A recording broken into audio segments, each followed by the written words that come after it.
믿는다고 말하면서 믿는 대로 살지 않는다면 진짜 믿는 걸까요? 믿는다고 말하면서 믿는 대로 살지 않는다면 진짜 믿는 걸까요? 여러분, 우리가 어떤 사실을 혹은 어떤 말을 믿는다는 건 말입니다. 그것이 동기가 되고 그것이 이유가 되어서 그대로 행동한다는 걸 의미합니다. 그러므로 믿는다라고 말한다면 그 믿는다는 것 때문에 반드시 행동이 따라오게 되어 있어요. 이제 그래야 그게 믿는 겁니다.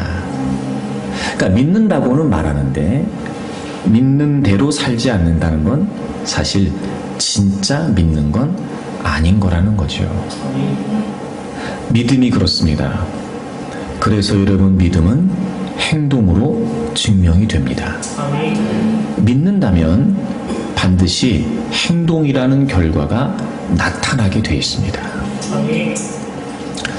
우리는 늘 믿는다고는 말합니다.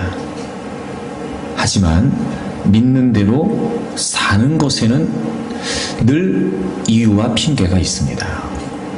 그러면서도 여전히 우리는 진짜 믿는다고 말합니다. 여러분, 이것처럼 모순된 일이 없습니다.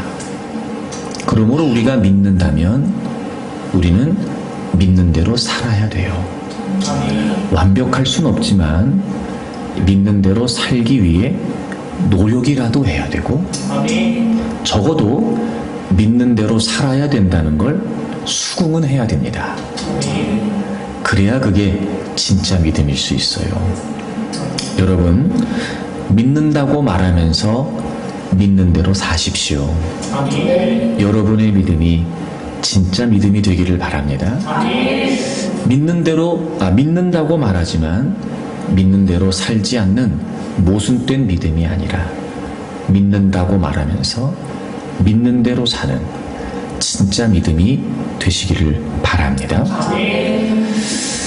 유대인들은 1년에 3차례 무교절, 77절, 초막절을 지켜야 했습니다.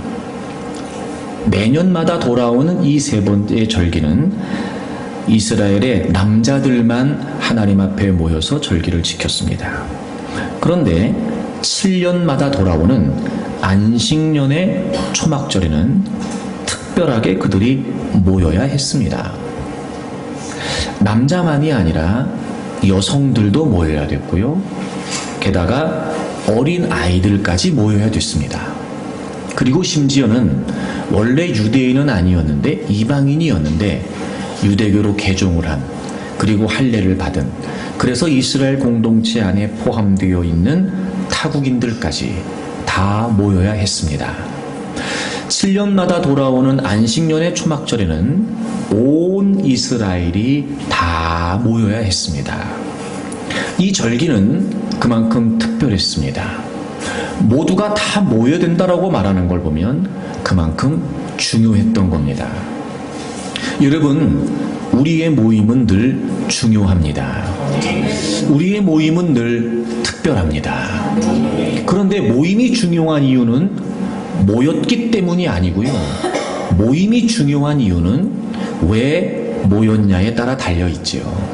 이 특별한 절기에 이들이 이토록 모두가 다 모여야 됐던 중요한 이유가 무엇이었을까?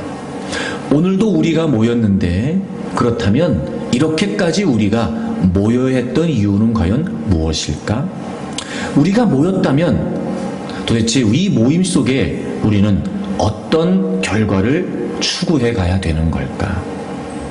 오늘 우리가 함께 읽은 본문의 말씀을 통해서 그들이 왜 이렇게 특별하게 중요한 의미를 갖고 모여야 했는지, 그들은 모여서 무엇을 했으며 그들은 그래서 왜 모여야 했는지, 오늘 우리는 또 왜 모였으며 우리는 왜 모여야 했는지 라는 말씀을 나누고 싶습니다.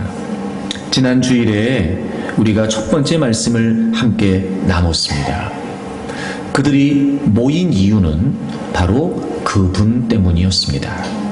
오늘 우리가 함께 읽은 본문 11절에 보시게 되면 온 이스라엘이 내 하나님 여호와 앞 그가 택하신 곳에 모일 때에 이렇게 돼 있어요. 여러분, 특별히 이스라엘 백성들이 이제 가나안을 정복하게 되면 하나님께서는 그들에게 아주 중요하게 명령하신 것이 있었어요. 가나안의 족속들이 이방의 신들을 섬길 때 했던 것처럼 곳곳에 우상을 세워놓고 아무데나 산당을 세워놓고 그들이 우상 숭배했던 것과는 달리 너희들은 그렇게 하면 안 돼 라고 말씀하시면서 하나님께서는 이스라엘 백성들에게 아주 중요한 명령을 하셨어요. 하나님이 지정하신 그곳에 모여서 하나님을 섬기라고 하셨어요. 왜 하나님께서 그렇게 하셨냐면 그곳은 바로 하나님의 이름을 두시려고 하나님께서 특별히 택하신 곳이라고 하셨어요. 이름이라는 건 존재를 의미했습니다. 다시 말하면 이런 거죠. 하나님이 지정하신 그곳에 하나님이 계시겠다는 거예요. 물론 지금은 그렇지 않습니다. 하지만 이 당시엔 그랬어요. 하나님께서 지정하신 그곳에 하나님이 계신다는 거예요. 그리고 이스라엘 백성들은 하나님이 계신 그곳으로 다 나와서 하나님이 정하신 그곳으로 나와서 하나님을 섬겨라 이렇게 말씀하셨어요. 그래서 오늘도 보면 그가 택하신 곳에 모인다 이렇게 되어 있는 거예요. 그가 택하신 곳에. 그러니까 그곳에 모여야 됐어요. 그곳은 특별한 곳이었어요. 그곳은 의미가 있는 곳이었지요. 왜냐하면 하나님이 계신 곳이기 때문이었어요. 그러므로 그곳에 모인다는 건 무슨 의미예요? 그분을 위해서 모인다는 거였어요.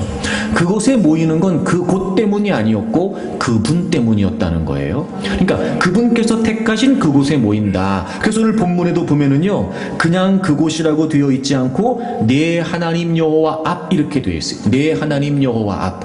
그가 택하신 곳에 모여요. 근데 그게 무슨 의미예요? 내 하나님 여호와 앞에 모인다는 의미였어요.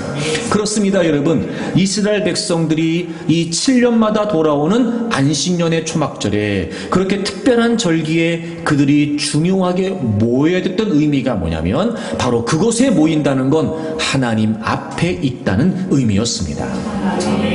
여러분, 오늘 우리가 모인 이유가 뭐냐면 바로 하나님 앞에 있는 겁니다. 우리가 모인 이유는 우리 때문이 아니고 그분 때문입니다.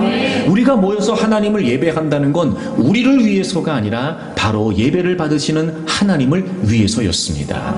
그러므로 그들은 하나님 앞에 모인다라고 하는 의식을 가지고 하나님이 계신 곳으로 다 모여야 했던 겁니다. 여러분, 그렇습니다. 우리가 모일 때마다 가장 중요하게 여겨야 되는 게 뭘까요? 여러분, 우리가 모일 때마다 결코 놓치면은 안 되는 것이 무엇일까요? 그건 바로 우리가 지금 하나님 앞에 모여 있다는 거예요. 하나님 앞에. 그러므로 여러분, 우리는 늘 이 모임 속에서 하나님이 이유가 되셔야 되고 우리는 늘 모일 때마다 하나님이 의식돼야 됩니다. 그래서 여러분, 예배에 있어서 가장 중요한 핵심은 하나님 그분을 향하는 거예요. 하나님 그분을. 그래서 하나님이 계신 곳에 내가 있다. 하나님 앞에 내가 있습니다 라고 하는 의식을 가지고 우리가 예배해야 됩니다. 물론 지금은 우리가 예수 그리스도를 믿음으로 말미암아 주님이 우리 안에, 우리가 주님 안에 있어요. 그러니 이제는 물론 어디나 하나님이 계신다는 것과 그리고 내 안에 하나님이 거하신다는 의미에 있어서 사실 하나님의 임재라고 하는 건 언제나 어디서나 우리에게 있습니다. 그럼에도 불구하고 우리가 이렇게 모였을 때 더 하나님을 의식해야 되는 건 무슨 의미냐면 우리는 자꾸 그 명백한 하나님의 임재를 놓치기 때문에 그렇습니다. 그러므로 적어도 우리가 이렇게 주님의 이름으로 모여 하나님을 예배하는 자리에 있다면 늘 우리는 하나님 앞에 있습니다 라고 하는 인식을 잊지 말아야 됩니다. 그래서 여러분, 우리가 하나님 앞에 있다라고 할 때 우리에게 나타나는 현상이 뭐냐면 두 가지, 내적 태도와 외적 행동이 달라져야 됩니다. 이런 거예요. 우리가 사람과 사람 사이의 관계에서도요, 누구 앞에 있느냐에 따라서 달라지게 됩니다. 내적 태도가 달라지고 외적 행동이 달라지게 되죠. 여러분, 우리가 지금 누구 앞에 있어요? 하나님 앞에 있습니다. 당연히 우리의 내적인 태도부터 달라져야 될 겁니다. 저는 여러분 그랬으면 좋겠어요. 다른 건 몰라도요, 우리가 예배 자리에 모여 있을 때만이라도 누군가 우리의 예배를 볼 때마다 야, 남다르게 진지하다. 남다르게 진지하다. 저 사람이 다른 것을 할 때보다는 희한하게도 예배를 드릴 때는 뭔가 좀 다른 모습이 보여진다. 이렇게 느껴질 만큼 그런 내적인 태도와 외적인 행동이 우리에게 변화가 있어야 돼요. 왜요? 하나님 앞에 있으니까요. 하나님 앞에 있으니까요. 이게 가능해지는 이유가 뭐냐면 여러분 우리가 하나님 앞에 있다는 게 무슨 의미냐면 우린 이렇게 이해해야 됩니다. 그러므로 우리가 지금 하나님 앞에 보여지고 있는 거예요. 그렇죠 여러분? 우리가 하나님 앞에 있다는 게 무슨 의미예요? 지금 하나님 앞에 내가 보여지고 있다는 거예요. 그러니까 우리가 하나님 앞에 나온다는 건 무슨 의미예요? 하나님께 보이기 위해 나오는 거예요. 여러분 지금 여러분 하나님 앞에 있습니다. 하나님은 여러분을 보고 계신다고요. 여러분 지금 하나님 앞에 보여지고 있단 말이에요. 그러니 여러분 당연히 우리가요 내적인 태도와 외적인 행동을 살펴야 됩니다. 사실 여러분 우리가 중요한 만남이 있을 때 집에서부터 신경 쓴단 말이에요. 머리부터 시작해서 옷 매무새부터 시작해서 하여튼 다 신경을 써요. 그리고 여러분 왜 그런 경우 있죠. 정말 이제 그 사람을 만날 때 예를 들어 만남의 장소에 도착했어요. 여러분 차에서 그냥 내리지 않습니다. 다시 한번 거울 봅니다. 그죠? 여자분들은 이렇게 다시 한번 이렇게 두들기고 이렇게 막 다시 한번. 남자분 같은 경우는 예를 들어 넥타이를 맸다면 넥타이가 비뚤어지지 않았나? 다시 한번 이렇게 살피기도 하고 말이에요. 그게 왜 그래요? 내가 만나는 그 상대에 대한 마음이에요. 내가 지금 보여진다는 거예요. 특히 여러분 여자분들 같은 경우는요. 이런 동창회나 이런 거 나갈 때 말입니다. 이런 보통 신경 쓰는 거 아닙니다. 보통 드라마나 영화에 보면 이렇게 나타나는 그런 장면들이 있잖아요, 여러분. 하여튼 옷장을 여러분 다 열어놓고 옷을 다 꺼내놓고 침대 위에 한껏 올려놓고 뭐라고 얘기해요? 입고 갈 옷이 없네? 얘기하잖아요. 그 왜 그래요? 동창들을 만나는 자리에 가서 보여진다는 게 의식되는 거예요. 그쵸 여러분? 오랜만에 이렇게 여러분 여러 사람들을 만날 수 있는 어떤 그런 뭐 결혼식이나 아이들 돌잔치나 이런 거 갈 때 말입니다. 축하해 주러 가는 마음도 있지만 사실 여러분 우리가 더 신경 쓰는 건 뭐예요? 보여진다는 거예요. 적어도 여러분 우리가 하나님 앞에 있다는 건 하나님께 보여진다는 거잖아요. 마치 여러분 누군가를 만나러 갈 때 온 매부새를 살피는 것처럼 우리가 적어도 하나님 앞에 있다면 우리의 마음을 살펴야 돼요. 이런 마음이 달라지면 행동도 달라지게 되어 있어요. 뭔가 조심스러운 거기다 진지함이 동반된. 그래서 여러분 하나님 앞에 있다는 건요 뭔가가 다른 거예요. 뭔가가 다른 거예요. 근데 우리가 하나님 앞에 있다고 말하면서 밥 먹을 때나 시장 갈 때나 시끄럽게 떠들 때나 별반 다르지 않다면 그건 우리가 하나님 앞에 있다는 의식을 못하고 있다는 거죠. 그런데 여러분 하나님 앞에 있다는 그 의식 하나만 분명해도요 반드시 그 예배를 통해 우리에게 놀라운 변화들이 일어나게 됩니다. 왜냐하면요 하나님을 바라보고 하나님이 의식되고 자꾸 하나님을 향하게 되면 나타나는 중요한 결과가 뭐냐면 하나님을 닮게 된다는 거예요. 여러분 우리가 예배를 드릴 때 우리가 예배를 통해 얻는 가장 최고의 축복이 뭔지 아세요? 하나님을 닮는다는 거예요. 서로서로 한번 쳐다보세요. 서로서로 쳐다보세요. 자, 네. 어때요? 그분이 좀 주님 닮은 것 같아요? 아멘 안 하면 서로 시험 듭니다, 여러분. 네? 여러분 우리가 예배를 자꾸 드리면 드릴수록 그러니까 예배를 드릴 때마다 모일 때마다 하나님을 바라보니까 하나님을 의식하니까 하나님 앞에서 나를 살피게 되니까 예배를 통해 가장 우리에게 두드러지게 나타나는 결과가 무엇이어야 되냐면 주님을 닮아야 된다는 거예요. 만약에 그렇지 않다면 여러분 사실 우리가 모인 의미를 이미도 상실해버린 거예요. 여러분 모일 때마다 하나님이 의식되기를 바랍니다. 하나님 때문에 모였고 하나님 앞에 있고 그러므로 자신이 보여진다는 것이 의식되기를 바랍니다. 그래서 늘 우리 예배를 통해 하나님이 집중되고 늘 우리 예배를 통해 하나님을 바라보면서 여러분 우리에게 예배를 통해 주어지는 놀라운 결과 하나님을 닮은 모습으로 날마다 우리가 변해가기를 바라요. 날마다 우리가 성장하고 성숙해지기를 바라요. 그래서 여러분이 예배를 드리는 횟수가 늘어나면 늘어날수록 여러분 주변에 있는 사람들이 여러분을 볼 때마다 야 뭔가 달라진 것 같은데 표정도 달라진 것 같고 아니 이상하게 저 사람이 쓰는 말투가 달라졌어. 말투가 그렇게 냉정하던 사람이 희한하게 따뜻한 게 느껴지기 시작하네. 이런 거 말이에요. 지 밖에 모르더니 아니 이제 나를 챙기고 있네. 도대체 이게 뭔 조화야? 막 이렇게 여러분의 주변 사람들이 이유를 모르겠다는 듯이 여러분의 그런 변화된 모습이 느껴질 만큼 말입니다. 이유가 있다면 한 가지죠. 우리가 늘 이렇게 모이면서 주님이 의식되기 시작하고 주님을 바라보면서 나도 모르는 사이에 점점 주님 닮아가는 거예요. 여러분 우리가 모일 때마다 그런 하나님의 은혜와 역사가 있기를 바랍니다. 우리가 모일 때마다 그렇게 하나님 앞에 있다는 의식 때문에라도 우리에게 놀라운 변화들이 주님 닮은 모습들이 나타나게 되기를 바랍니다.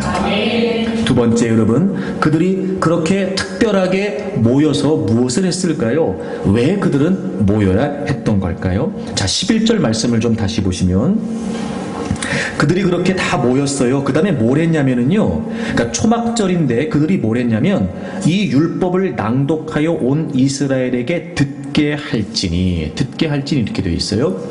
여러분 이 초막절은 어떤 절기냐면 감사절, 우리식으로 표현하면 추수감사절 같은 개념이었어요. 특별히 출애굽을 하나님 앞에서 기념하고 광야 생활 동안 돌보주신 하나님의 은혜를 기념하면서 한 해의 수확물을 가지고 하나님께 감사의 절기로 드렸던 것이 바로 이 초막절이었어요. 근데 이때 그들이 모여서 물론 그 제사도 드렸죠. 근데 그들이 모여서 주로 뭘 했냐면 율법을 낭독하고 온 이스라엘 거기에 모여 있었던 남녀노소 타국인들까지 다 모여서 그들이 뭘 했냐면 그 낭독하는 하나님의 율법을 들었어요. 여러분 문헌에 보게 되면은요 이 신명기만 다 읽는 것도요 보통 3시간에서 4시간이 걸렸대요. 3시간에서 4시간. 그러니까 보통 율법 그러면 여러분 신명기를 얘기하잖아요. 토라 얘기하잖아요. 그걸 다 읽는 게요 3시간에서 4시간 걸린답니다. 그러니까 이런 거예요. 온 이스라엘이 남녀노소 타국인들까지 어린애까지 다 있는 거잖아요. 하여튼 싹 다 나오는 거예요. 다 모여서 뭘 했냐면 율법을 낭독하는 거예요. 그러면요 거기 모여있는 모든 이스라엘 백성들이 뭘 했어요? 그 낭독하는 율법을 들어야 됐어요. 12절에 보면 또 그 얘기를 해요. 곧 백성의 남녀와 어린이와 내 성읍 안에 거류하는 타국인을 모으고 그들에게 듣고 그러니까 그들이 들어야 된다는 거예요. 13절 보면 여러분 그게 계속해서 지속돼야 돼요. 그래서 너희가 요단을 건너가서 차지할 땅에 거주할 동안에 그러니까 가나안 땅을 차지하고 계속해서 뭘 해야 되냐면요 말씀을 알지 못하는 그들의 자녀들에게 듣게 하라는 거예요. 여러분 듣고가 지금 반복해서 나오고 있어요. 여러분 이들이 7년마다 돌아오는 안식년의 초막절에 말입니다. 모든 이스라엘이 다 모이는 이 특별한 절기에 그들이 중요하게 무엇을 해야 됐냐면 하나님의 말씀을 들어야 됐어요. 이런 거죠. 그곳에 모인 이유는 그분 때문이었어요. 그곳에 모인 이유는 그분을 만나기 위해서요. 그리고 그곳에 모인 이유는 그분의 말씀을 듣기 위함이었어요. 듣기 위해서 그들은 모였어요. 그렇습니다 여러분. 우리가 모였어요. 왜 모인 거지요? 그분의 말씀을 듣기 위해 모인 거예요. 우리가 모여서 가장 중요하게 해야 되는 게 뭐지요? 그분의 말씀을 듣는 거예요. 왜 여기 모였다고요? 듣기 위해서 모였다고요. 뭐 하기 위해서 모였다고요? 들으려고 모였다고요. 그러므로 우리의 예배의 결과는 뭐예요? 들었냐는 거예요. 그러므로 우리는 모일 때마다 어떻게 해서든지 우리의 모임 속에서 하나님이 주시는 말씀을 듣기 위해 힘써야 됩니다. 좀 전에 말씀드린 것처럼 신명기를 낭독하는 게 보통 3시간, 4시간 걸렸대요. 아마 여러분 요즘 시대에 모여가지고 설교를 3시간, 4시간 한다. 과연 여러분 그 예배를 몇 사람이나 즐거운 마음으로 참여할까? 이야, 3시간, 4시간, 그래, 일주일 내내 살면서 내가 말씀을 읽는 것도 쉽지 않은데 주일이라도 들어야지. 3시간이면 어떻고 4시간이면 어때? 그래, 내가 그동안 못 들었던 말씀 오늘 가서 내가 그냥 마음껏 내가 말씀을 듣고 와야지. 3시간, 4시간. 그러니까 단순히 시간의 문제가 아니고요, 그렇게까지 해서라도 하나님의 말씀을 들어야 됐다는 거죠. 그러니까 이런 거예요. 전하는 사람도 듣는 사람도 이게 제일 중요했던 거예요. 그런데 여러분, 그들이 말씀을 듣는 게 왜 중요했냐면요, 그 말씀이 갖고 있는 의미 때문이었어요. 몇 절을 보시냐면 9절을 보세요.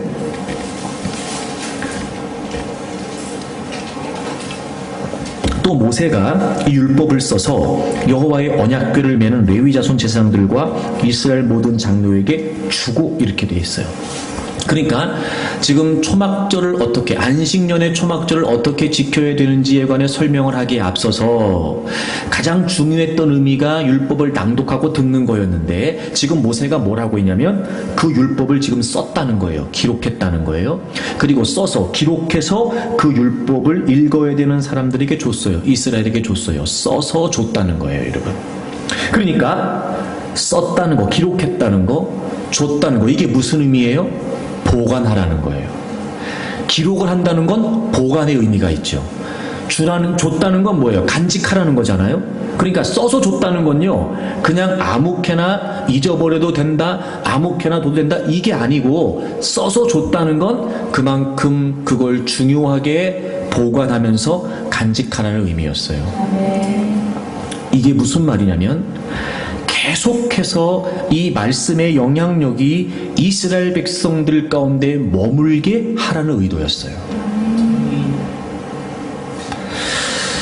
여러분, 이 하나님의 말씀은요, 지속적인 영향력이 있으며 지속적인 유효성, 실효성이 있습니다. 이스라엘 백성들에게 주어진 하나님 말씀은 그저 여러분 들어도 되고 안 들어도 되는 말씀이 아니고 반드시 그들이 들어야 됐던 말씀이에요. 왜냐하면 그 말씀의 영향력은 계속해서 지속되고 있기 때문이에요. 보관이 되고 간직이 되고, 그래서 전해지고 여러분, 이렇게 우리에게 오늘 말씀이 주어진 거예요. 여러분이 들고 다니는 그 성경 말입니다. 오늘도 지금 여러분이 듣고 있는, 우리가 함께 놔두고 있는 이 하나님의 말씀 말입니다. 이건 여러분 어느 날 갑자기 우리에게 주어진 말씀이 아니고요, 이런 역사적인 객관성 위에 계속해서 오고 오는 많은 세대 속에 지속적인 영향력을 갖고 있는 하나님의 말씀이 오늘 우리에게 주어진 거예요. 무엇보다 우리는 기록된 성경을 통해서 어떤 말씀의 역사들이 있었는지를 알 수 있습니다. 다시 말해, 이미 말씀의 영향력은, 이미 말씀의 능력은 증명되어 있다는 거죠. 그 말씀이 오늘 우리에게 주어져 있어요. 그리고 이 말씀의 영향력은 오늘도 변함없이 지속됩니다. 우리가 지금 그 말씀을 듣기 위해 모였단 말이에요.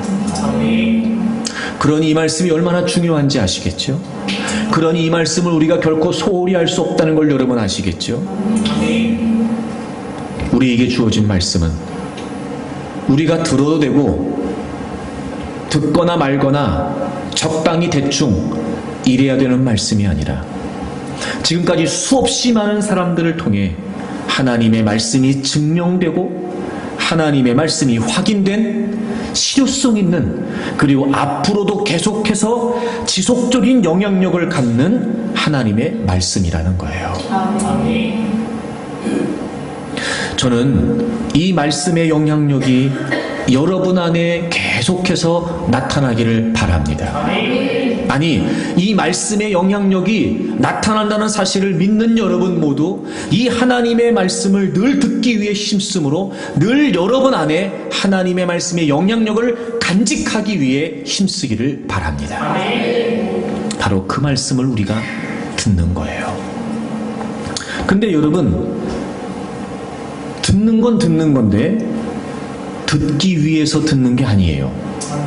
그러니까 듣기는 들어요. 그런데 여러분, 듣기 위해서 듣는 건 아니었어요.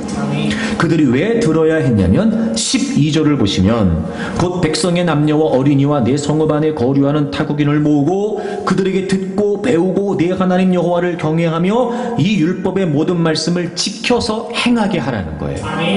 아, 여러분, 그들이 들어야 됐어요. 그리고 지속적으로 배워야 됐어요. 근데 왜 들어야 됐고 왜 배워야 됐냐면 지키기 위함이었어요. 그러니까 들어야 되는데 왜 들어야 되냐면 듣기 위해 듣는 게 아니에요. 듣고 지키기 위해서였어요. 그들은 열심히 들으면서 배워야 됐어요. 근데 배우기 위해서 듣는 게 아니었어요. 그들은 지키기 위해서 배우는 거였어요. 그러니까 왜 그들이 모여서 말씀을 들어야 됐냐면요, 들은 말씀대로, 들려주신 말씀대로 그들이 지켜야 됐기 때문에 그들은 모여서 하나님 말씀을 들어야 됐단 말이에요. 그러니까 이런 거예요. 듣는 것이 이유가 아니고 들어서 지켜야 되는 것이 이유였기 때문에 듣는 그들의 태도는 분명히 달랐을 거예요. 왜 그럴까요? 들은 대로 해야 되니까요. 못 들으면, 만약에 못 들었어요, 그러면 지킬 수가 없겠죠. 혹은 잘못 들었어요, 그러면 지켜도 잘못 행하는 거겠죠. 그러니 그들은 못 들으면 안 돼요. 잘못 들어도 안 돼요. 지켜야 되기 때문에요. 그러니 그들이 들을 때마다 얼마나 심혈을 기울여서, 그들이 들을 때마다 얼마나 집중해서 내가 저대로 해야 돼, 내가 저 그대로 따라 해야 돼, 그러니까 내가 잘 들어야 돼, 이런 마음으로 들었겠죠. 여러분, 우리가 들어야 되는데요, 우리가 배워야 되는데요, 우리가 성경을 읽어야 되는데요, 왜 그래야 되냐면 지켜야 되기 때문이에요. 그러므로 여러분, 우리는 늘 하나님 말씀을 들을 때 말입니다, 아, 내가 이대로 살아야 된다, 내가 이렇게 지켜야 돼 라고 하는 마음으로 우리가 들어야 돼요. 그러면은요, 분명히 듣는 게 달라집니다. 예를 들어서 여러분이 어떤 질병에 걸려서 병원에 가서 의사를 만나 진료를 받는다고 한번 생각해 보세요. 그 의사의 이야기를 들을 때 어떨까요, 여러분? 자, 지금 여러분이 어떤 병에 걸렸어요. 그래서 의사를 만나고 있어요. 그 의사가 하는 말을 여러분 들을 때 어떤 마음이겠어요? 어떻게 들을까요? 아마 모르긴 몰라도요, 한마디도 놓치지 않으려고 의사가 하는 말을요, 되물어 가면서 어떻게 하는 거라고? 이렇게 하는 거예요? 아, 이렇게 하면 되는 건가요? 혹은 의사가 하는 말이 잘 이해가 되지 않는다면 다시 질문해 가면서 그렇게 듣지 않을까요, 여러분? 아마 졸면서 듣지 않을걸요? 의사가 얘기해 주는데 딴 생각하면서 듣지 않을걸요, 여러분? 오히려 있잖아요, 여러분. 워낙 요즘은 병원에 환자들도 많고 의사들이 적다 보니까 막 여러분, 요즘은 왜 예약을 해도 말입니다, 분 단위로 예약하더라고요. 분 단위로. 그러니까 환자 한 사람을 만날 수 있는 시간이 제한되어 있어요. 그래도 여러분, 의사는 대충 얘기하는 것 같으니까요, 환자들은요 막 붙들고 늘어져요.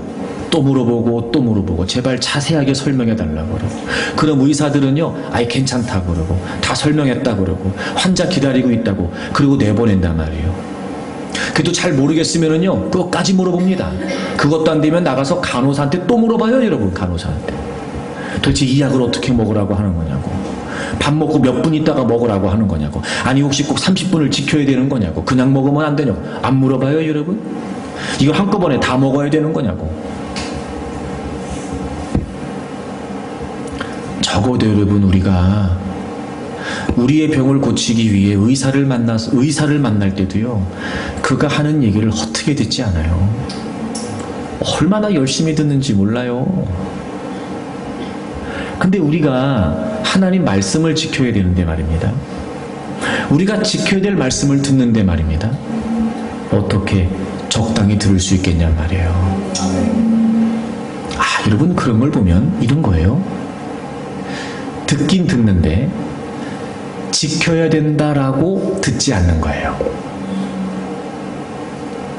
제가 늘 주장합니다. 여러분 잘 들으세요. 중요한 얘기하는 거예요. 우리가 말씀을 들을 때 첫째, 들어는 보겠다. 둘째, 들어는 주겠다. 이렇게 들으면 안 돼요.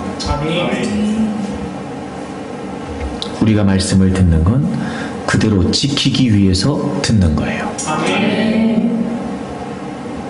근데 지켜야 된다라고 하는 전제가 없어요. 그러니 듣는 게 건성일 수밖에 없죠. 또 점점 그렇게 하다 보니까 말씀을 들으면서도 무슨 이야기인지를 모르게 돼요. 몰라도 그냥 넘어가요. 못 들어도 그냥 넘어가요. 잘못 들어도 그냥 넘어가요. 왜? 어차피 지킬 의사가 없으니까요. 여러분 그러시면 안 돼요. 우리가 하나님 말씀을 듣는다는 건 지키기 위해서 듣는다는 거예요. 그러므로 우리가 말씀을 듣고 배우고 읽고 하는 건 교육적인 측면 차원이 아니고요. 전인적인 차원에서 우리가 그렇게 살아야 되고 우리가 그렇게 지켜야 되기 때문에 듣는 거란 말이에요. 그러니까 여러분 저는요 잘 전하려고 하는 거예요. 그러니까 저는요 바르게 전하려고 하는 거예요. 그러니까 저는요 말씀대로 전하려고 하는 거예요. 왜요? 여러분은 듣는 대로 행하실 테니까요. 혹이라도 제가 여러분의 형편을 이해해 준다, 혹이라도 제가 여러분의 사정을 살핀다라고 하는 생각 때문에 말씀을 말씀 그대로 전하지 않으면 여러분들은 들은 대로 행하기 때문에 아마 그건 잘못 행하는 게 될지도 몰라요. 때로는 이런 상황에서도 말씀대로 해야 됩니까? 라고 하는 의문이 들 만큼 때로는 이런 처지에서도 고작 한다는 말이 말씀대로 살라는 말입니까? 상투적이고 구태의연한 것처럼 들린다 할지라도 아니 어떻게 이런 형편에서도 하나님 말씀대로 하라고 하실 수가 있습니까? 그게 버겁게 느껴지고 냉정하게 느껴질지 모르지만 여러분 우리는 말씀하신 대로 말씀에 기록된 대로 그렇게 지키고 행해야 되기 때문에 전하는 저는 그대로 전할 수밖에 없어요. 듣는 여러분도 그대로 들으셔야 돼요. 왜요? 그렇게 행해야 되니까요. 우리가 말씀을 지킨다는 거 말입니다. 이건 사실 우리가 믿는다라고 하는 말과 동일한 말이에요. 그러니까 믿는다는 건 지킨다는 거예요. 믿는다는 건 말씀을 지킨다는 것이고 믿는다는 건 말씀대로 산다는 거예요. 사실 이건 분리된 개념이 아니라는 거예요. 근데 우린 자꾸 이거를 분리하려고 그래요. 그래서 믿는 건 믿는 거고 사는 건 사는 거라는 거예요. 그 사이에서 우리는 하나님의 말씀을 들어는 줘요. 들어는 봐요. 근데 우리는 우리가 결정하고 선택해서 행해요. 여러분 이건 믿음이라고 할 수 없어요. 이런 거지요. 누군들 완벽하게 말씀대로 살 수 있겠습니까? 누군들 온전하게 말씀대로 살 수 있겠어요? 그 누구도 그럴 수 없어요. 그러나 적어도 우리가 믿음으로 말씀대로 살아야 된다는 걸 분명히 하고 때로는 그렇게 살지 못하는 자신의 모습 때문에 안타까워할 줄도 알고 그렇게 살지 못하는 자신의 모습을 하나님 앞에 비추어 부끄러운 줄도 알고 어떻게 하면 내가 더 말씀을 따라 살아야 되는 내가 어떻게 하면 더 내가 말씀을 지켜 살 수 있을까? 그것 때문에 고민해 보기도 하고 그것이 이유가 되어 때로는 하나님께 엎드려 기도하기도 하면서 적어도 말씀을 지켜야 된다라고 하는 분명한 전제를 갖고 하나님 제가 말씀대로 살겠습니다. 이런 의지와 태도는 보여야 되는 게 아니냔 말이에요. 만약에 그게 없다면 여러분 우리는 믿음에 관해 아직도 잘 모르고 있는 거예요. 요한일서를 찾겠습니다. 요한일서를 찾아보세요. 요한일서 4장 15절을 보세요. 우리 다 같이 한번 읽어볼까요? 요한일서 4장 15절입니다. 시작. 누구든지 예수를 하나님의 아들이라 시인하면 하나님이 그의 안에 거하시고 그도 하나님 안에 거하느니라. 아멘. 누구든지 예수를 하나님의 아들이라 시인하면, 즉 예수님을 그리스도로 믿으면 이런 뜻이겠죠. 그러면 하나님이 그의 안에 거하시고 그도 하나님 안에 거한대요. 여러분, 우리가 예수 그리스도를 믿는다, 이게 무슨 의미예요? 우리가 주님 안에, 주님이 우리 안에 거하신다는 거예요. 자, 여러분, 이 말을 요한일서 2장을 가보세요. 2장을 이렇게도 표현되어 있어요. 요한일서 2장 5절을 좀 보겠습니다. 5절을 보시면, 누구든지 그의 말씀을 지키는 자는 하나님의 사랑이 참으로 그 속에서 온전하게 되었나니 이로써 우리가 그의 안에 있는 줄을 아노라. 그의 안에 있다. 그러니까 우리가 예수님 믿는다는 게 무슨 말이에요? 주님이 우리 안에, 우리가 주님 안에. 그래서 우리가 그의 안에 있다는 말이에요. Be in him. 우리가 그분 안에 있다는 거예요. Be in him. 그 안에 있다는 거예요. 근데 여러분, 그분 안에 있다는 게 무슨 말이냐면 6절을 보세요. 그의 안에 산다고 하는 자는 그가 행하시는 대로 자기도 행할지니라. 그의 안에 뭐 하라고요? 산다고요. 여러분 보세요. 그의 안에 있다는 게 무슨 말이에요? 그의 안에 산다는 거예요. Be in him. 이게 무슨 말이에요? Live in him이란 말이에요. 그러니까 우리가 예수님을 믿어요. 이 무슨 말이에요? 주님이 우리 안에, 우리가 주님 안에. 즉 우리가 예수님을 믿는다는 건 우리가 주님 안에 있다는 거예요. Be in him. 그분 안에 우리가 있다는 거예요. 근데 그분 안에 있다는 건 뭐예요? 우리가 그분 안에 산다는 거예요. Live in him. 그러니까 여러분, 우리가 예수님 믿기 전에는 우리 안에 주님이 안 계셨죠. 우리가 주님 안에 있을 수가 없었어요. 그래서 그때는 죄악된 본성에 따라 내 마음껏 살았어요. 근데 이제는 우리가 예수님을 믿어요. 그래서 주님이 내 안에, 내가 주님 안에 있어요. 우리가 그분 안에 있다고요. 우리가 그분 안에 산다고요. 그러니 여러분, 예수님을 믿기 이전과는 달리 예수님을 믿고 난 이후에는 우리가 사는 게 달라진 거예요. 그분 안에 없었던 우리가 그분 안에 있게 됐어요. 그래서 그분 안에 살게 됐어요. 그러니 당연히 달라지겠죠. 어떻게 달라질까요? 5절 다시 보세요. 누구든지 그의 말씀을 지키는 자는 하나님의 사랑이 참으로 그 속에서 온전하게 됐대요. 말씀을 지키는 거예요. 6절 보세요. 그의 안에 산다고 하는 것은 그가 행하시는 대로 자기도 행한다는 거예요. 이게 당연해요. 우리가 그분 안에 있어요. 우리가 그분 안에 살아요. 그러니 우리가 사는 건 이제부터 뭐예요? 그분이 사시는 대로 우리도 사는 거예요. 그렇죠? 우리가 그분 안에 있으니까요. 우리가 그분 안에 있으니까 그분이 사시는데도 우리도 살아요. 왜? 우리가 그분 안에 있으니까. 그분 안에 없을 때와는 달리 이제 우리가 그분 안에 있으니까 그분이 사시는 대로 우리도 사는 거예요. 여러분, 믿는다는 말과 말씀대로 산다는 말은 같은 말이었어요. 믿는다는 말과 믿음으로 산다는 말은 다른 말이 아니었던 거죠. 근데 우리는 그분 안에 있다, 이거는 인정하면서 그분 안에 산다, 이건 자꾸 인정하지 않는 거예요. Be in him, 우리가 그분 안에 있다, 이거는 믿는다고 하면서 Live in him, 우리가 그분 안에 산다, 이거는 자꾸 인정하지 않는 거예요. 그리고 마치 그 누구도 완벽하게 하나님 말씀대로 살 수 없다는 걸 내세우면서 내가 말씀을 지키지 않는 것이 마땅하거나 당연하거나 그게 합리화되는 것처럼 얘기하는 건 옳지 않단 말이에요. 우리가 왜 듣는 거예요? 지키기 위해서 듣는 거예요. 근데 제가 생각해 보니까요, 우리가 말씀을 알아요. 또 말씀을 들어요. 어떨 때는요, 말씀이 감동이 되고 그래서 우리가 말씀을 깨달았다 이런 말도 해요. 그리고 사실 여러분, 우리는요 신앙생활 하면서 난 죽어도 말씀대로 안 살아 이런 사람은 없어요. 다 말씀대로 살기를 원해요. 그죠? 말씀대로 살기를 원하잖아요, 우리가 다. 근데 이게 어려운 거예요. 제가 가만히 봤어요. 왜 우리가 말씀대로 사는 게 어려울까 봤더니 제가 나름대로 정리를 해보니까 한 두 가지 정도 생각돼요. 첫째가 뭐냐면 상황이에요. 상황, 이런 거예요. 하나님 말씀이 있어요. 그리고 상황이 있는데 내가 보기에 이 말씀이 상황에 맞지 않다고 여겨지는 거예요. 이게 왜 그런가 봤더니 상황은 내 눈에 지금 보여요. 내 눈에 보여요. 근데 하나님 말씀은 좀 막연하게 느껴져요. 이런 거예요. 지금 상황은 내가 겪고 있어요. 피부로 내가 겪고 있단 말이에요. 근데 하나님의 말씀은 피부에 느껴지지가 않는 거예요. 자꾸 우리는 하나님의 말씀을 모르지 않으면서도 말씀과 상황 사이에서 상황에 이 말씀이 맞지 않다고만 자꾸 생각해요. 충분히 이해해요. 얼마든지 그럴 수 있어요.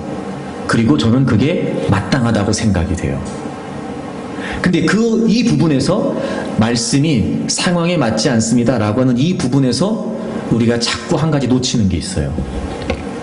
그게 뭐냐면 말씀하신 그분이에요. 자, 보세요. 얼마든지 그럴 수 있어요.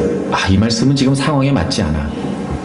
근데 말씀하신 그분을 우리가 안다면 이런 거죠. 나보다 나를 더 잘 아시고 내 모든 상과 형편을 이미도 알고 계시는 그분이세요. 그쵸, 여러분? 심지어 마태복음 6장에 보면은요, 우리가 구하기도 전에 우리에게 뭐가 필요한지 주님이 아신다 그랬어요. 이런 거 믿으시죠? 그럼 이런 거예요. 내가 보기에는, 내가 판단하기에는 말씀과 상황이 맞지 않아 지금.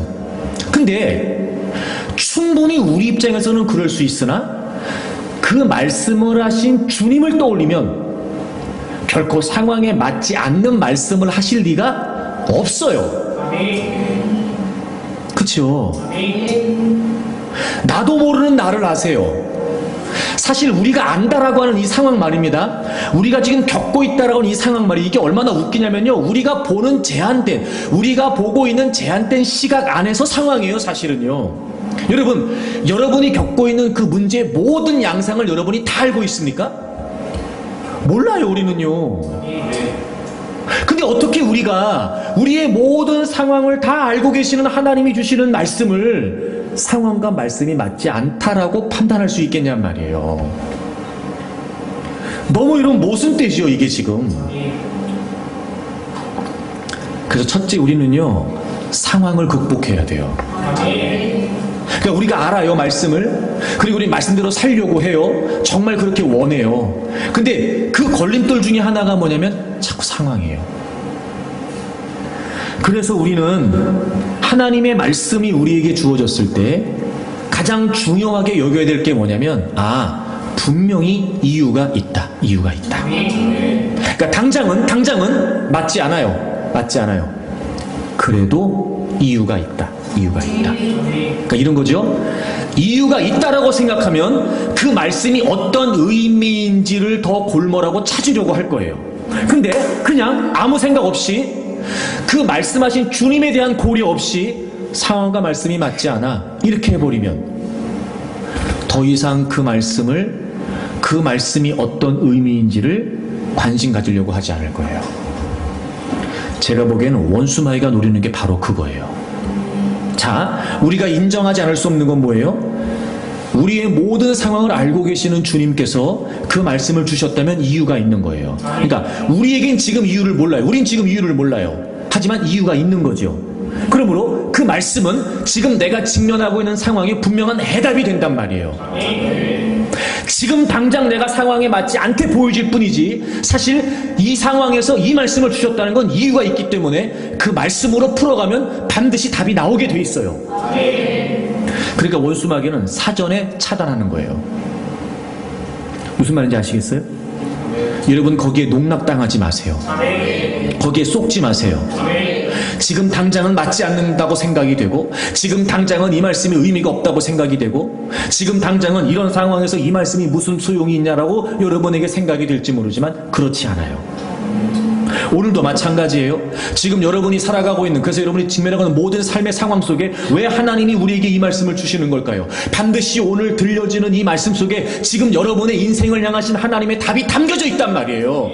그리고 그대로 행하면 된단 말이에요. 그러니까 듣는 게 중요하지요. 근데 원수마귀 사전에 차단을 해요. 우리 목사님 맨날 말씀 들어 살라 그러고 맨날 성경대로 얘기하지. 내 삶의 형편을 알지도 못하면서. 그리고 난 여러분 형편을 몰라요. 하지만 여러분, 제게 감동하셔서 말씀을 전하게 하시니 하나님 말씀 속에는요, 여러분의 상황을 너무도 잘 알고 계시는 그분의 말씀이기 때문에 답이 있단 말이에요. 근데 어떻게 그냥 듣냔 말이에요. 그러니까 원수마귀가 차단하는 거예요. 여러분, 쏙지 마세요. 분명히 전제해야 돼요. 우리가 확실히 믿어야 돼요. 이유가 있는 말씀을 하신단 말이에요, 주님께서. 또 하나 우리가 극복해야 될 딜레마가 뭐냐면 나예요. 나. 이게 뭐냐면 내 경험, 내 지식, 내가 나름대로 갖고 있는 그 기준에 의한 상식, 내 생각. 이야, 여러분, 이게요, 얼마나 나를 견고하게 딱 여러분 이렇게 틀을 만들고 있는지요. 하나님의 말씀으로도 그 틀이 깨지지가 않아요. 말씀을 얘기하면 내 경험을 얘기하고요. 말씀을 얘기하면 내 지식을 얘기하고요. 말씀을 얘기하면 내 상식을 얘기해요.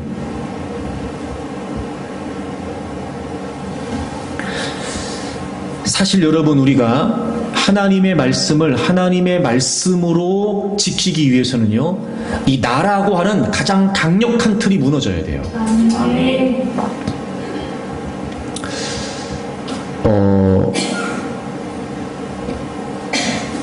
저도 그렇습니다만, 저도 그래요.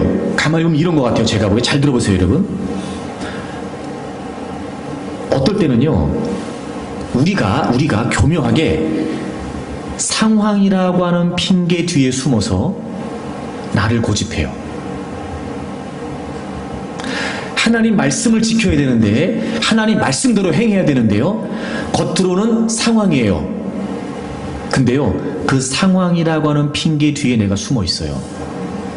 내 생각을 바꾸지 않겠다는 거예요. 여러분, 이게 얼마나 우리에게 우리 자신을 말씀으로 지키지 못하게 하는 강한 진이 되는지 몰라요. 견고한 틀이 돼요. 여러분, 이거 깨져야 됩니다.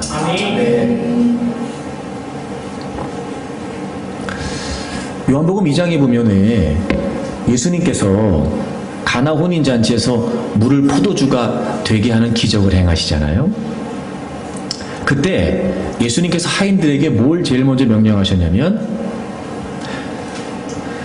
유대인의 정결 예식에 사용되는 물을 담아놓는 항아리에다가 물을 부으라고 하셨어요. 물을 부으라고 하셨어요.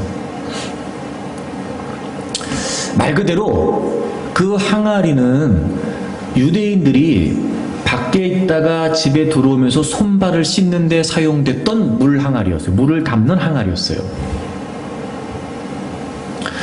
지금 필요한 건 물이 아니라 포도주예요. 근데 주님께서 그 정결 예식에 사용되는 그 항아리에 물을 다 부으라는 거예요. 여러분 생각해 보세요. 포도주가 떨어진 거하고 손발 씻는 물 채우는 거하고 무슨 연관이 있어요? 포도주가 떨어졌다는 상황에 맞지 않아요, 지금.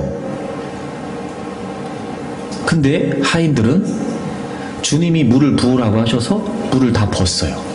그쵸, 여러분? 여기까진 그래도 할만해요, 여러분. 그 다음은요, 물을 다 채웠더니 예수님께서 그 물을 떠서 연회장에게 갖다 주라는 거예요. 지금 연회장이 기다리고 있는 건 물이 아니라 포도주예요.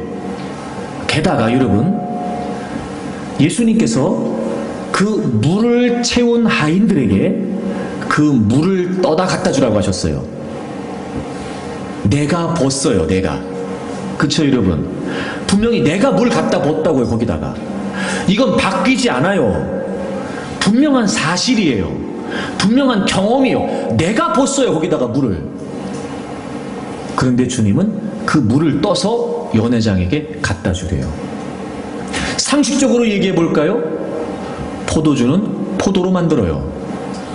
그쵸, 여러분? 경험적으로 얘기해 볼까요? 내가 물 갖다가 그 항아리 채웠어요. 분명히 그건 물이에요. 누가 뭐라고 해도 물이에요. 죽었다 깨라도 물이에요. 내가 갖다 붓거든요. 근데 그걸 떠다 갖다 주라는 거예요. 근데 하인들은 그 말씀에도 순종했어요. 기가 막히죠, 여러분? 상황을 뛰어넘고 나를 극복해야 돼요. 이게 순종을 가로막는 가장 강력한 도전이 돼요. 그래서 우리가 말씀을 들을 때부터, 잘 들으세요. 말씀을 들을 때부터 상황이 고려되면 안 되고 내가 중심이 되면 안 돼요. 여러분, 이거 정말 중요해요. 그러니까 여러분, 예배 자리에 나와서 이렇게 모일 때마다 반드시 우리가 말씀을 듣는 건 마땅한 일이잖아요. 그러니까 여러분 예배를 위해 기도할 때마다 여러분 이렇게 모일 때 모임을 위해 기도할 때마다 반드시 기도될 게 뭐냐면 하나님 제가 하나님 말씀을 들을 때요 상황이 앞서지 않도록 하나님 제가 하나님 말씀 들을 때요 내 생각을 고집하지 않도록 하나님 제발 좀 도와주세요. 이 기도 해야 됩니다. 이 기도. 그리고 말씀을 들어야 돼요. 그러면 여러분 왜 이렇게까지 말씀대로 하라고 하는 걸까? 왜 그들은 이렇게까지 말씀을 들어야 됐으며 말씀을 배워야 됐으며 그래서 그들은 말씀을 지켜야 했던 걸까? 여러분 시편 111편을 찾으세요. 시편 111편 10절 시작. 여호와를 경외함이 지혜의 근본이라 그의 계명을 지키는 자는 다 훌륭한 지각을 가진 자이니 여호와를 찬양함이 영원히 계속되리로다. 아멘. 보세요. 여호와를 경외하는 것이 지혜의 근본이래요. 이게 무슨 말이냐? 다시 설명하면 그의 계명을 지키는 자는 다 훌륭한 지각을 가지게 된다는 거예요. 여러분 여기서 이 지각이라고 하는 말을 제가 영어 성경 찾아봤더니 understanding이라고 되어 있어요. 그러니까 이해 혹은 통찰, 분별 이런 뜻이에요. 여러분 이런 거예요. 우리는 다 세상을 살면서 이해력도 통찰력도 분별력도 갖기를 원해요. 그렇죠 여러분? 그런데 성경이 우리에게 뭐라고 얘기해요? 너네 정말 훌륭한 지각, good understanding, 훌륭한 지각과 훌륭한 통찰, 훌륭한 분별이 뭔지 알아? 말씀 지키는 거야. 여러분 이런 거예요. 이해력이 뛰어나고 싶어. 어떻게 해야 되지? 내가 좀 분별력을 나는 이렇게 잘 그런 거 잘 모르는지 몰라. 내가 그런 거 잠깐 안 보이는지 몰라. 나 분별력 갖고 싶어. 통찰력 갖고 싶어. 다른 거 할 거 없어요. 말씀대로 행하면 그 상황을 다 이해하지 못해도 그 상황에서 말씀대로 행하면 나는 내가 통찰력이 없고 분별력이 없어도 말씀대로 행하면 그것이 곧 이해가 되고 그것이 곧 통찰력이 되고 분별력이 된다는 거예요. 왜 하나님이 우리에게 말씀대로 살라고 이렇게 가르치시는 걸까요? 왜 이렇게까지 중요하게 모세가 자신의 마지막 마음을 담아서 죽음을 앞두고 이스라엘 백성들에게 너네들 다 모여라 들어라 지켜라 왜 이렇게 얘기하는 걸까요? 사실 하나님 말씀을 지킨다는 건 하나님을 위한 일이기도 하지만 사실 하나님이 우리에게 말씀을 지키라고 말씀하시는 건 우리 때문이에요. 요즘 같은 세상에 하루에도 수없이 많은 상황들이 변하고 요즘 같은 세상에 정보들이 홍수처럼 쏟아지고 요즘 같은 세상에 아이들도 하나 케어하기 힘들 만큼 다양한 많은 상황들이 벌어지고 사건이 벌어지는 이 시대에 어떻게 그걸 다 우리가 분별할 수 있으며 어떻게 다 우리가 지혜롭게 행동할 수 있으며 어떻게 그 모든 일을 우리가 통찰력 있게 이루어갈 수 있겠냔 말이에요. 막연하지 않으세요? 불안하고 두렵지 않습니까? 나도 살기 힘들고 아이들도 지켜내기 힘든 이 시대에 그래서 하나님이 말씀을 주셨어요. 말씀을 지키면 그것이 곧 훌륭한 지각이 된다는 거예요. 그러니 그런 자들은 여호와를 찬양함이 영원히 계속된답니다. 그러니 모든 삶의 현장은 하나님을 찬양하는 자리가 돼요. 어려움을 만났으나 멋지게 극복하지요. 복잡한 문제를 만났으나 지혜롭게 헤쳐나가게 됩니다. 난감한 상황도 현명하게 대처할 줄 알게 되고 왜? 하나님 말씀을 따라 행하면 되니까. 그러면 여러분 그 자리에서 하나님을 찬양하게 되죠. 하나님께 감사하게 되고 하나님을 영화롭게 할 수 있게 돼요. 왜요? 내가 이해한 게 아니고 내가 분별한 게 아니라 난 그저 말씀대로 했을 뿐이니까. 그래서 말씀을 지키는 게 중요했단 말이에요. 사랑하는 여러분 우리가 모일 때마다 우리는 들어야 됩니다. 왜요? 그 말씀대로 행해야 되기 때문에 그래요. 그러면 여러분 들을 때마다 달라야 됩니다. 그리고 하나님은 그 말씀을 통해 우리를 이끌어 가십니다. 하나님이 인자하시다 하나님이 선하시다 우리가 어떻게 알아요? 하나님이 이끌어 가시는 것을 우리가 어떻게 봅니까? 말씀으로 우리 인도해 가시는 거예요. 그러니 말씀을 지키라는 거예요. 하나님이 주시는 모든 지혜, 하나님이 주시는 분별력, 하나님이 주시는 현명함 이게 다 어디에 있어요? 말씀에 있어요. 그러니 여러분 우리는 늘 하나님의 말씀을 따르면 되는 거죠. 그 말씀 안에 하나님의 계획이 있고 그 말씀 안에 하나님의 뜻이 있으니까요. 우린 몰라도 괜찮아요. 우리는 어리석었고 아둔해도 괜찮습니다. 하나님의 말씀대로 행하게 되면 하나님은 우리의 삶을 아름답게 선하게 이끌어 가시는 걸 우리가 경험하게 될 테니까요. 모일 때마다 열심히 들으십시오. 듣기 위해 힘쓰십시오. 들은 말씀대로 지키기 위해 노력하세요. 그러면 여러분 분명 여러분의 삶이 달라질 거예요. 여러분의 가정도 달라질 수 있어요. 여러분의 자녀들도 달라질 수 있습니다. 그렇게 여러분 날마다 하나님 말씀을 지키기 위해 더 간절히 듣고 지키기 위해 노력하고 기도하고 힘쓰고, 말씀이 여러분의 삶을 아름답게 이끌어가는 하나님의 손길을 경험할 수 있기를 주 이름으로 축복합니다.